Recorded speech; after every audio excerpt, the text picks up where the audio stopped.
Welcome to the Cemoh Marketing Podcast, where we interview business owners, leaders, or marketing professionals to find out their lessons and stories for success.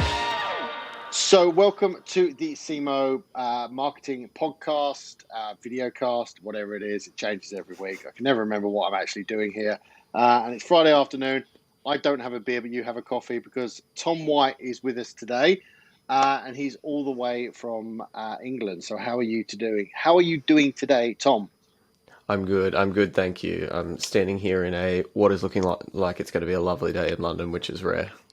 Cool. It's 6 a.m. with you as well, aren't you? You're on your first coffee of the day? It is, and the first of many, yes. Now, I'll ask Tom to tell us a little bit about his company in a minute. I'm just going to explain that I met you guys through a Queensland mentoring session.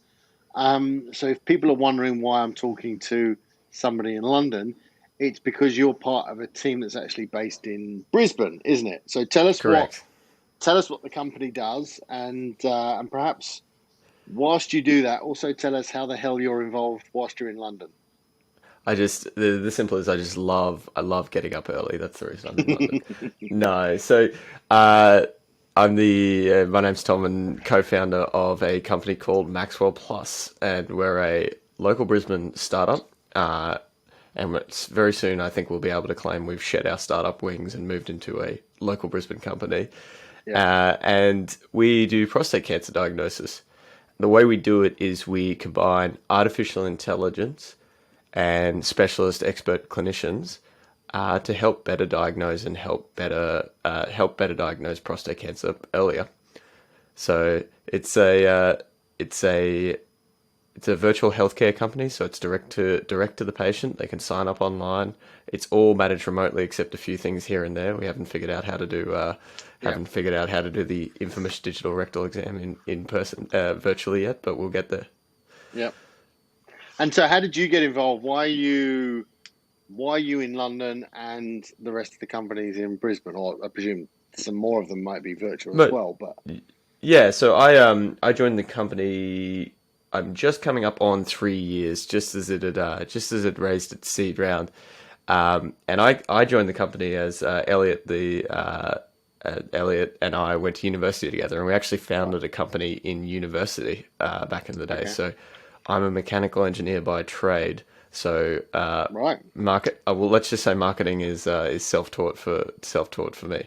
So Elliot and I were doing a project at university for cystic fibrosis, which is a terrible, terrible disease that children get, and they have to do this exercise every day, which is, imagine blowing up a balloon and letting it out, but doing that 10 times in a minute, and then doing that for an hour a day. And imagine getting for those people who have kids out there or no children, imagine getting a 2-year-old all the way do that for the rest of their life. So it's a very tough very, very, very burdensome condition. So we made a tool that kids could do their exercise, and we connected it to a tablet and turned it into a game for the kids. And we won a few prizes for it, and we won a little bit of money to run a few medical trials on it, which was a lot of fun. So that's how Elliot and I met, and we did that for a few years, ran the medical trials, got some good results, and then we were caught up with life moving on. So Elliot finished his PhD, and I was actually down in Sydney doing some management consulting, and we just continued to stay in touch. And then a couple of years later, I get a call out. I knew Elliot had started what would be Maxwell Plus. I get a call from him saying, "Look, got some money together.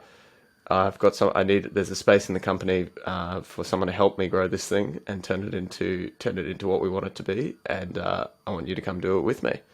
So I moved back from Sydney up to Brisbane and joined Elliot at the start and became a medical device AI regulatory expert for the first year of the company as we got the device approved. And then once we were in market, I switched over to helping to grow the company. The reason why I'm physically standing over here in London at the moment is that this is where we're looking to grow as well. So it's pretty exciting times. So we've got some large research collaborations going on over here.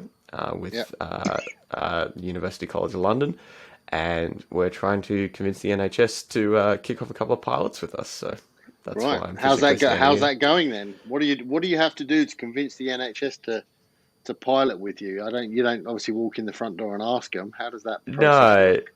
No, and so we're really lucky in that we've been in market for about a year and a half. So when I say in market, there's been real people using our medical software for about a year and a half, and we've gotten really, really good results, and we're starting to release those results. So that makes it a little bit easier, and we work with prostate cancer. You work in the world of urology, and so we've got some great contacts over here from our research, and also our affiliated urologists in Australia. So we have about 25, 30 urologists that we work quite closely with in Australia, who help manage our patients and help us publish research alongside us as well.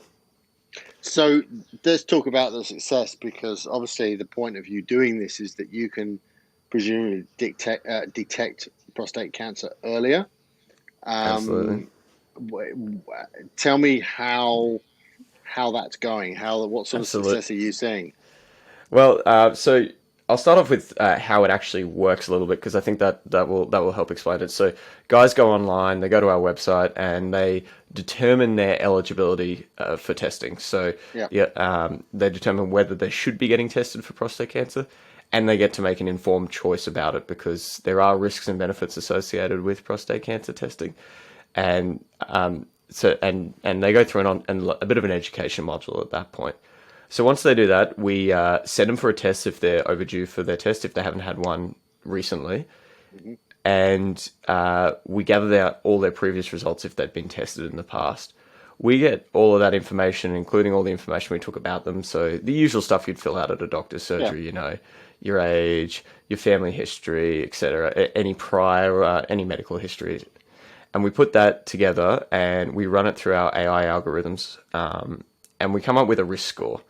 And that risk score we present to our clinicians who have been working in prostate cancer for 20 years. Yeah. And that clinician will view that risk score and review all that patient's data alongside their clinical knowledge and expertise, and come up with a recommendation for the patient. So that would, for a lot of guys, the good news is, look, you're looking good, nice and low risk, but keep on top of it and come back in a year, 2 years, whatever is appropriate for that individual. Yeah. For those guys that are looking a bit higher risk, we then send them for another test, a follow-up test, and we get those results again. Those results are run through the AI, and generally once we get another result like that, we'll probably use a second AI model. So we might look at something called the free to total ratio, which is another blood marker or something like that. And that keeps on happening all the way through a couple more blood tests, an MRI, all the way through to a physical diagnosis for those men that end up at that stage. So far, we've detected about, I think as of today, no, it's 32 cancers, of which I think the number is about 40% would have just been completely missed by the best clinical guidelines in Australia. Okay. Another 40% probably would have been detected another 6 to 12 months later, but we can't. It's a bit hard to say on that one. But what we've also shown is that our service is able to detect about 5 to 7 years younger than the median age in Australia. So if you compare Australia to us, we're about 5 to 7 years younger. We do it at PSA levels. Sorry to get a little bit technical, but PSA being the blood marker that is the predictor of prostate cancer. We do it at PSA levels about 60% lower than the Australian median. And the other thing is we do it with less unnecessary biopsies. So prostate cancer, and when we get into the marketing, we'll talk about the challenge we've had of overcoming the stigma associated with prostate cancer testing. But the problem with prostate cancer testing is it's got a bad rap for over testing in the past, and we've shown that we can do it with 50% less unneeded biopsies, which has also been a great result for us. So I said a lot of words there, but we catch it in men when they're younger. We do it at lower PSAs, and we do it with less unnecessary biopsies.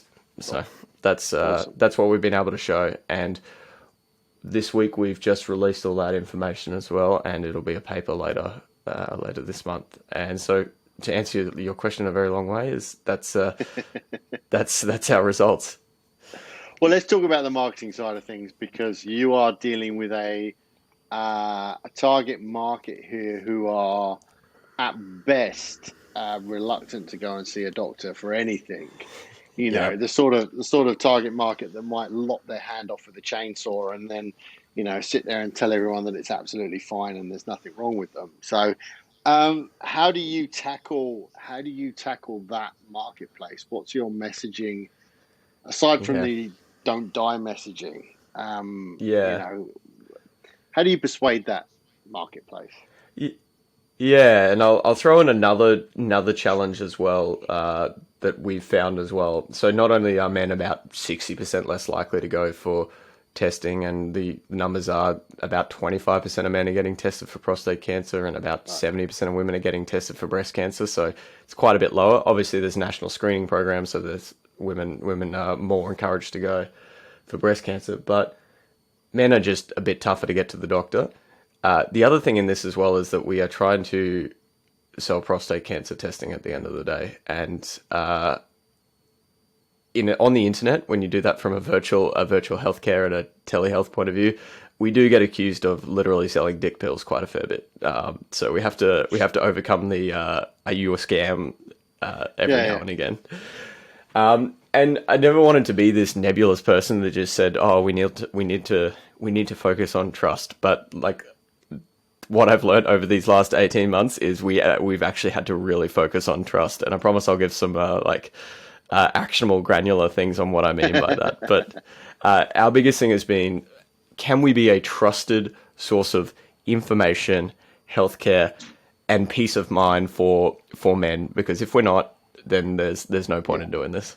That's been our biggest focus.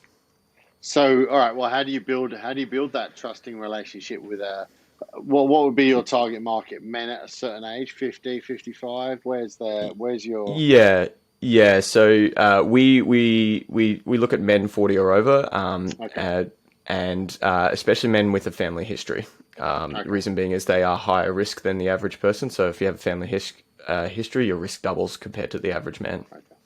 So how do you build that relationship with those men? Because I can probably list 100 different challenges with that demographic, but So the kind of like 2 or 3 broad areas that we've focused on is the first one being focusing on producing quality results and have people hear about those results from other people other than us. That's the first bit, and I'll jump into that in a bit. But the second one is promotion of the category rather than promotion of our specific service. And then the third area that I think we've learned and done very well on in this area is just above and beyond service and response, like customer service and response. And I think those 3 areas have worked quite well together for us to produce trust enough to hand over a credit card on the internet, trust enough to hand over medical information on the internet, and trust enough to listen to our doctors when they say you need to go for more tests because the machine says so. Right. So just on one thing you said, trying to promote the category. Yeah.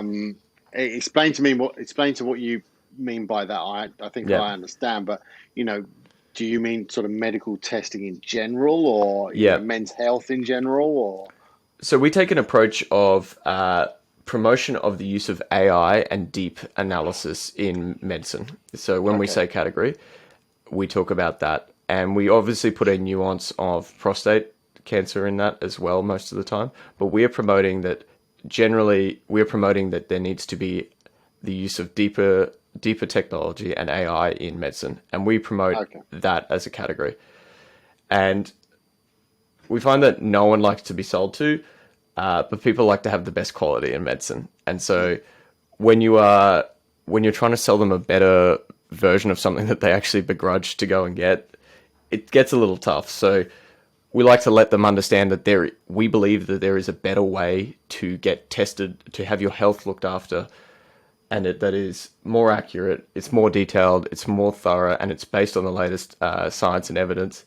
Yeah. And then we also let them discover for themselves that is actually available from 3 clicks away for one part of their health. And that's what we focus on. And we do that a lot through, and we'll probably talk about this a bit more as well, as generally, I'll say PR related content. So Elliot, myself, or our Chief Medical Officer, Peter Swindle, will be on the radio, in the paper, talking about what AI can do for health. Okay. So is that, well, let's talk about that then. So that PR focus for you, which obviously strikes me as the obvious one, newspaper, radio, TV. Have you guys engaged a PR agency to help you with that, or is that something that you do in-house? So we use a PR agency, and they're wonderful. I'm happy to do. I'm not sure whether plugs are a thing, but go for your life. Yeah. Yeah. So we use Janine at In the Media PR. So it's Janine and Oriana who run it, and they've been fantastic for us. They've been great because they worked with the bowel screening program a number of years ago, so they get the space. Yeah. But we do quite a bit of effort of producing stuff for them. So we don't sit on our laurels waiting for them to magically pluck stuff out of the air. We have made a very, very active choice to feed them with content, to the point that Janine tells me to stop emailing her sometimes. So that's been our strategy, and it works quite well when we, especially from especially for focusing on the producing quality results. So we are able to give them our results, and they are able to have a number of stories written about us. And we have a lot of great individuals within the company as well, individual patients that have been involved with us who are willing to tell their story. And what our strategy has turned out to be is get the news out there in whatever in whatever format, usually. So through a reputable, and we let people interact with that themselves and hear about us that way. It's much more effective for people to hear about our results from a trusted source, whether that's a friend, someone from work, or even in the newspaper, than whatever ad that we could write. It's the best piece of content is hearing it from someone else for us. Oh, well, that was going to sort of bring me on to that kind of weird conversation about influencers, because the sort of social media space in the last 5-10 years has been horrifically overrun by influencers. When someone talks about influencers, they often think about Gold Coast girls in their bikinis and all those sort of things. And I know this is almost a terrible thing to say, but from your perspective, an influencer who would be a famous person, being impacted by this disease, coming forward to talk about it, would probably help you guys enormously, I guess. Absolutely, and I saw you cringe a little bit there, and that's one thing that we've had to. That's what we've had to. I'll say battle with ourselves internally, is mixing marketing and healthcare. There's just an ingrained part of every human that doesn't want to be marketed when it comes to healthcare. Except when we realize that our results, we've become comfortable with this when we realize when we were able to definitively show that our results are better than the current system. Yeah. And what we found is that many men, no matter how famous they are, if they are affected, if they are affected by this disease, are very willing to come forward and very willing to share their story. We had a story in the Canberra Times and the Daily Herald this week about a gentleman called Danny, and we diagnosed him with prostate cancer. And Danny is just so passionate about helping people now. He's so passionate, and that goes right up the chain to no matter their level of fame. We've actually experimented with this as well, and with influencer-based marketing, we'll call it. It's a bit hard to call it that because it's actually just people wanting to help. So then they just happen to have influence. So a good example of that is with Mark Webber. Mark Webber he hit the age of 40. He wanted to get checked out, and he gave us a call and we sorted him out, and he's all good, and he was very kind enough to do a few promotions and pieces for us about it, and it was hugely effective for us. We will say, people see Mark Webber and people go, "Wow!" It obviously helps with all of the trust and everything like that, but he obviously has such a great reach, and also in motorsport Australia, the demographic is obviously the one that we're after. Well, exactly, that kind of macho. Yeah, I think most people in motorsport think they're indestructible. A lot of men think they are anyway. But talk to me about because I do remember when we first spoke, we had a conversation about the name and the branding and where all that came from. Because that's probably one of the things I still kind of look at, and I'm like, I don't quite get that one. But just give us the quick story behind that. So we were originally called Maxwell MRI back in the day when we were just going to do AI for MRIs, and we're going to do AI for MRIs across all of the medical issues in the world possible. We realized very quickly that from a regulatory point of view, that is highly burdensome. You need to get approved for every single thing you look at from a medical point of view. We also realized from a data point of view, it's highly burdensome. You need thousands and thousands and thousands of cancer cases to across every single type of cancer to do that, and it took us about 3 years to build our database in prostate cancer. And we think now we've done pretty well at that. We think we've got the biggest database in the world. We've got over 250,000 cancer cases that our AI is trained and uses. And then we met our Chief Medical Officer, Peter Swindle, and he has been a huge passionate advocate of early detection of prostate cancer for many years, and seeing the issues that men go through and seeing that there is a better way through deeper analysis of the information we already have. We don't need new tests. We don't need new inventions or something like that. We just need to be better at analyzing the data we have. And we've hit the point that humans can't do it because there's so much nuance and so many moving parts that it's very hard to juggle in your head. And so that's how we ended up in the prostate cancer world. And because we now did more than MRIs, we did blood tests. We had to put the word plus instead of MRI on it. Gotcha. And the word Maxwell comes from James Maxwell, who is the kind of like father of electromagnetic theory, which is where the MRI came from. So James Maxwell. Right, nice nerdy little reference. Like only the best companies do it. Tesla and Maxwell Plus, of course. You guys have raised quite a bit of capital investment, venture capital, whatever you want to call it. Where's the exit for you? Or is there an exit, or is there who would be in the marketplace to potentially come in and buy a company like yourself, or what's the kind of long-term plan? It's always tempting to think about the day you get to put your feet up and look out over the beach with a cocktail in hand and give yourself a pat on the back. But we don't often think or talk about exits, and the reason being is we've hit milestone 1. We've got about 10 to go before we consider ourselves a success. And the fact is that so we've got a little while to go, but I think from a strategic point of view, there is definitely a very close overlap with us and other companies, other cancer care companies that are at the I'll say the treatment end of the spectrum. I say strategic in that. And it could result in an acquisition at some point, but I think we're not ready to do that personally, because we still want to be doing it. We still want to maintain control to develop the AI in the way we want in the next coming years. But there's cancer care companies out there like Genesis and Icon Cancer Care that do a lot of the treatment, and I think there's a I'll say strategic overlap with what we're doing in terms of getting men early and funneling them through the process and getting them a good diagnosis if they end up at that stage. And then where we're actually expanding into next with our own AI is decision making around treatment. So there's a number of different options at the diagnosis for treatment.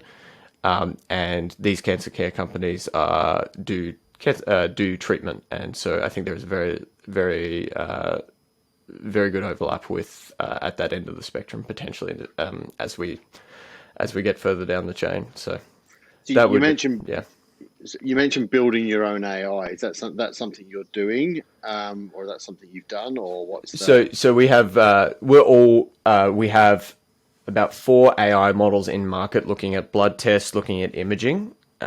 For our current users, we're looking at building the next wave of AI that we will be building is on around treatment and monitoring of diagnosed cancer. So there's actually a form of treatment called active surveillance for prostate cancer, and it's growing quite a lot. And that is, you have cancer, it's low grade. We don't think it's going to do anything too nasty, so we're going to keep an eye on it rather than treat it, because obviously with cancer treatment can be a very tough subject. Yep. So we're going to be working in that space next with around treatment decision making. What is the best treatment for this individual, knowing what we know about them so far, and also then monitoring of active surveillance patients. All right, Tom, it's been an absolute pleasure. What's sort of left for you guys for the rest of this year? What are the sort of little milestones that you have for the rest of 2021?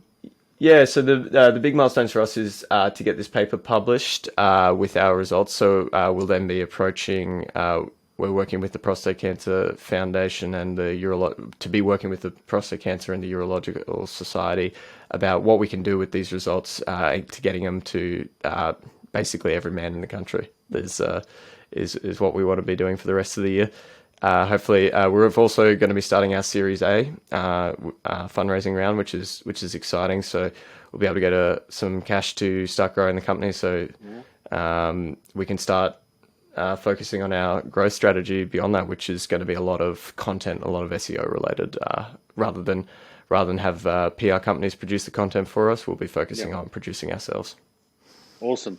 Mate, I wish you guys the best. I am clearly the target market and clearly the stubborn kind of, ones that won't go to the... Are you on yet? Have you tested? No, have we tested yet? No. I'm not doing my job properly. You're going to be bombarded by me. We're very good at reminders. People say we're very annoying in a good way. You've got my email address. You can just add me to some sort of database. No, my wife ended up booking me in to get my COVID vaccine because I was like, I'll get round to it. I'll do it. And eventually she stole the Medicare card out of my wallet and booked me in. Yeah. I'm sure that's illegal or something, but this is you'd be surprised. This is one part of marketing that I really want to crack in the future. We'll get there. What eventually is targeting the wives. That's one of the that is one of the key demographics, and in some ways probably a better demographic to tackle than the men, because the men have to be dragged kicking and screaming, and the only people that can really effectively do that is often the wives and the partners and all those kind of ones. So anyway, mate, thank you very much for your time. Enjoy the rest of your Friday down there in London, and we wish you every success in the future. Fantastic. Thanks, Simon. Have a good weekend.